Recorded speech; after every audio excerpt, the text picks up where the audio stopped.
Failure ಆಗದಂತೆ ನಿಜ. ಆ ರಾಜೀನಾಮೆ ಕೊಡೋದು ಅವಶ್ಯಕತೆ ಇಲ್ಲ. ಹಿಂದಿನ ಸರ್ಕಾರಗಳು ಕೂಡ ಭಾಳಷ್ಟು ಘಟನೆಗಳು ನಡೆದಿದೆ. ಅವಾಗ ಯಾರು ಕೂಡ ರಾಜೀನಾಮೆ ಕೊಡಲಿಕ್ಕೆ ನಾವು ಒತ್ತಾಯ ಮಾಡಿಲ್ಲ. ಆದರೆ ಈ ಸಮಸ್ಯೆಯನ್ನು ಪರಿಹಾರ ಮಾಡಲಿಕ್ಕೆ ಎಲ್ಲರೂ ಕೂಡ ಕೈ ಜೋಡಿಸ್ಬೇಕು. ಅಂದರೆ ಹೆಂಗೆ ನಾವು ಪಾಕಿಸ್ತಾನ ಜೊತೆ ಯುದ್ಧ ಆದಾಗ ಎಲ್ಲ ಪಕ್ಷ ಕೂಡ BJPಗೆ ಸಪೋರ್ಟ್ ಮಾಡಿತು. ಅಲ್ಲಿ ಕೂಡ ಫೇಲ್ಯೂರ್ ಆಗಿತ್ತು. ಆದರೂ ಕೂಡ ಅದನ್ನು ಯಾರೂ ಕೂಡ ಎತ್ತಿಲ್ಲ. ಇವಾಗ ಇದನ್ನು ಸಮಸ್ಯೆ ಪರಿಹಾರ ಹೆಂಗೆ ಮಾಡೋದು ಅನ್ನೋದು ಮುಖ್ಯ. ರಾಜೀನಾಮೆ ಕೊಡೋದು ಮುಖ್ಯ ಅಲ್ಲ. ನಾವು ಕೊಡ್ಬೇಕಾದ್ರೆ ಮೋದಿಯವ್ರ ರಾಜೀನಾಮೆ ನಾವು ಆಗ್ರಹ ಮಾಡ್ತಿದ್ವಿ. ಅದು ಸರಿಯಾದ ಕ್ರಮ ಅಲ್ಲ ಅಂತ ನಾವು ಬಿಟ್ಟಿದ್ದೀವಿ. ಅದೇ ಮಾದರಿಯಲ್ಲಿ ಕೂಡ ಅವರು ಬರಬೇಕು. ಗೊತ್ತಿಲ್ಲ, ಅದ್ರ ಬಗ್ಗೆ ನನಗೆ ಗೊತ್ತಿಲ್ಲ. ಅದು ಏನಿದ್ರು ನೇರವಾಗಿ CM ಅವ್ರು ಮಾತಾಡಿರ್ಬೋದು, ನನಗೆ ಗೊತ್ತಿಲ್ಲ. ನಾನು ನಿನ್ನೆ ನಿಮಗೆ ಹೇಳಿದೆ, ಇದು ತನಿಖೆಯಿಂದ ಹೊರಗೆ ಬರಬೇಕು. ಯಾರ್ದು ಸರಿಯಾಗಿ ಕೆಲಸ ನಿರ್ವಹಿಸಿಲ್ಲ, ಯಾರ ಪಾತ್ರ ಸರಿ ಇಲ್ಲ ಅನ್ನೋದು ವರದಿ ಬಂದಾಗ ಗೊತ್ತಾಗ. ಯಾಕಂದ್ರೆ ಯಾರು ಯಾವಾಗ ಟೈಮ್ ಕೊಟ್ಟರು, ಯಾವಾಗ ಪರ್ಮಿಷನ್ ನಿರಾಕರಿಸಿದ್ರು, ಯಾವಾಗ ಕೊಟ್ಟರು, ಇದು ಯಾರಿಗೂ ಗೊತ್ತಿಲ್ಲ. ಸೊ ಇನ್ನೂ ಮುಚ್ಚಿದ ಕೆಂಡ ಆಗಿದೆ ಅದು. ಆಗಲೇ ಅದೇ CIDಯಿಂದ ಹೊರಗೆ ಬರಲಿ, ಯಾವುದೋ ಜಿಲ್ಲಾಧಿಕಾರಿಯಿಂದ ಬರಲಿ, ಒಟ್ಟಾಗಿ ಹೊರಗೆ ಬರಲಿ. ಸದ್ಯಕ್ಕಂತಿಲ್ಲ, ಆಮ್ಯಾಗ ಮಾಡ್ಬೋದು, ಮಾಡೋ ವಿಚಾರ ಇದೆ.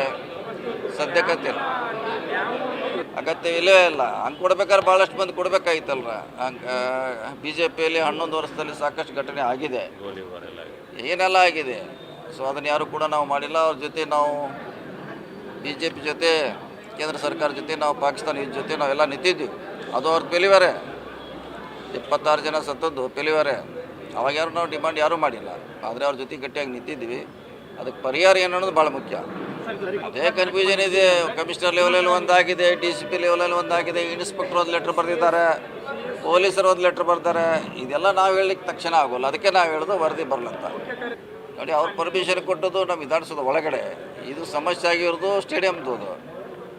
ನಮ್ಮಲ್ಲಿ ಪರ್ಮಿಷನ್ ಕೊಟ್ಟರು, ಅದು ಕಾರ್ಯಕ್ರಮ ಆಗೋದು ಮುಗಿದೋಯ್ತು. ಸಮಸ್ಯೆ ಪ್ರಾರಂಭ ಆಗಿದ್ದು 5 ಗಂಟೆಗೆ ಸ್ಟೇಡಿಯಮ್ದಲ್ಲಿ. ಅಲ್ಲಿ ತನಿಖೆ ಆಗಬೇಕು ಅಷ್ಟೇ. ಇರ್ಬೋದು, ಇದ್ರ ಸಂಬಂಧ ಏನಾರ ವರದಿ ಕೇಳಿರ್ಬೋದು. ಇದೇನೋ ಘಟನೆ ಆಗಿದೆ ಅಲ್ಲ, ಇದ್ರ ಕರೆಸಿರ್ಬೋದ್ರೆ ಕೇಳ್ಬೋದು. ಯಾಕಂದ್ರೆ ಅವ್ರಿಗೂ ಜವಾಬ್ದಾರಿ ಇದೆಯಲ್ಲ, ಹೈಕಮಾಂಡ್ ಜವಾಬ್ದಾರಿ ಇದೆ. ಮುಂದೆ ಆಗದಂಗೆ ನೋಡ್ಕೊಳ್ಳಿಕ್ಕೆ ಸಲಹೆ ಸೂಚನೆ ಕೊಡ್ಬೋದು. ಬದಲಾವಣೆ ಮಾಡ್ತಾರೆ, ಇವರೇ ಮುಂದುವರಿತಾರೆ. ಅದಂಗೆ ಬದಲಾವಣೆ ಮಾಡ್ತಾರೆ.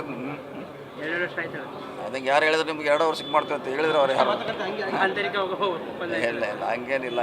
2 ವರ್ಷಕ್ಕಂತ ಎಲ್ಲೂ ಇಲ್ಲ.